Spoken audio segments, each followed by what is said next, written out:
नंदुरबार शहरातील लिंबाईनगर भागात कोब्रा जातीचा नाग आज पकडण्यात आला। सर्पमित्र दर्शन परदेशी, अथर्व जाधव, दीपक चौधरी यांनी हा नाग पकडला। हा अतिविषारी प्रकारातला नाग आहे। सहसा तो सामान्य परिसरामध्ये आढळून येत नाही असेही यावेळी यांनी सांगितले। जिल्हा परिषदेच्या करजकुफे येथील शाळेचे शिक्षक सुनील उत्तमराव भदाणे यांच्या निवासस्थानी हा कोब्रा जातीचा विषारी नाग आढळून आला।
कुछ बोले ना, बोलना।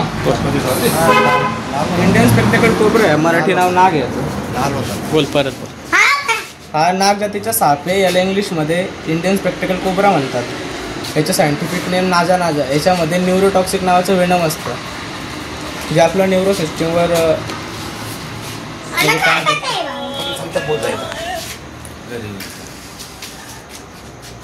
विषारी आहे का? विषारी साप आहे। फुल विषारी ना? हो, भारतातले 4 प्रमुख विषारी सापांपैकी हा एक साप आहे।